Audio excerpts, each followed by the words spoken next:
Happy Raj அந்த படத்தோட திரை விமர்சனம் பார்க்கலாம். படத்தோட ஸ்டார்டிங் சீன்லயே ஜிவி பிரகாஷ் ஒரு பொண்ணுக்கு ப்ரொபோஸ் பண்றாரு. அந்த பொண்ணுக்கு ஜிவி பிரகாஷை பிடிச்சிருந்தாலும் ஜிவி பிரகாஷை ரிஜெக்ட் பண்ணுது. என்ன காரணம்? யாரையாவது லவ் பண்றியா, இல்ல நான் அழகா இல்லையான்னு ஜிவி பிரகாஷ் கேட்க போக, நீ அழகா இருக்க, எல்லா பொண்ணுக்கும் உன்னை பிடிக்கும், ஆனா யாரும் உன்னை கல்யாணம் பண்ணிக்க மாட்டாங்கன்னு சொல்லுது. என்ன காரணம்னு சொல்லி ஜிவி பிரகாஷ் கேட்க போக, உங்க அப்பா தான் காரணம் அப்படின்னு சொல்லிட்டு அந்த பொண்ணு சொல்லுது.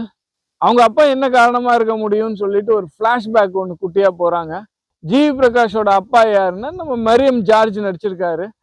மரியம் ஜார்ஜ் கருப்பா குட்டையா இருக்கிறதால யாருமே அவரோட உண்மையான பேரை வச்சே கூப்பிட மாட்டேங்கிறாங்க. எல்லாரும் குதிரை முட்டைன்னே கூப்பிடுறாங்க. எல்லாரும் பாடி ஷேமிங் பண்றாரு. அது அவருக்கும் மனசு வருத்தத்தை தான் தருது, ஜிவி பிரகாஷுக்கும் மனசு வருத்தத்தை தான் தருது. ஒரு போஸ்ட்மேன் புதுசா வந்தா கூட ஒரு லெட்டர் கொண்டு வந்துட்டு ஒரிஜினல் பேரை சொல்லி கேட்டா கூட எல்லாரும் குதிரை முட்டைன்னு சொல்லி ஊர் மக்கள் எல்லாருமே சொல்றாங்க. அவரோட இயற்பெயரை யாருமே சொல்லி கூப்பிடுறதே இல்லை. இது அந்த ஊர்ல வழக்கமான ஒன்னாவே இருக்கு. இதுல ஜிவி பிரகாஷையும் சின்ன குதிரை முட்டைன்னு கூப்பிடுறாங்க. இந்த பொண்ணு சொல்லிடுது, என்ன யாரும் குதிரை முட்டையோட மருமகன் சொல்லி கூப்பிடுற மாதிரி இருக்கக்கூடாது, நோ சொல்லிட்டு போயிடுது.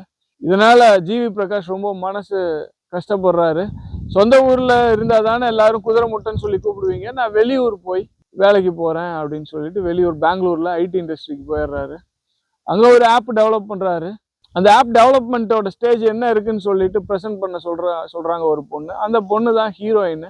ஆப் நல்லா இருக்கு, ஆனா ஜிவி பிரகாஷ் கம்யூனிகேஷன் ஸ்கில்லாம் கொஞ்சம் கம்மியா இருக்கிறதால அவரோட ட்ரெஸ்ஸிங் சென்ஸ் எல்லாம் மாத்துறாங்க ஹீரோயின். அப்படியே நாளடைவுல ரெண்டு பேரும் நல்ல ஃப்ரெண்ட் ஆகுறாங்க. நாளடைவுல ஹீரோயினுக்கும் ரொம்ப பிடிக்குது. ஹீரோயின் தன்னோட பர்த்டே பார்ட்டிக்கு ஜிவி பிரகாஷை அவங்க வீட்டுக்கு கூப்பிடுறாங்க. அவங்க வீட்டுக்கு போய் பார்த்தா எல்லாம் ஹிந்தி ஃபேமிலி பலன்னு இருக்காங்க. ஹிந்தி ஃபேமிலியா இருந்தாலும் எல்லாரும் தமிழ் பேசுறாங்க. யாரு ஹீரோயினோட அப்பானா அப்பாஸ். நல்லா பாக்குறதுக்கே எலைட் ஃபேமிலி மாதிரி காமிக்கிறாங்க. ஒரு பர்த்டே பார்ட்டியவே ரொம்ப எலைட்டா நல்லா ரொம்ப கிராண்டா நடத்துறாங்க.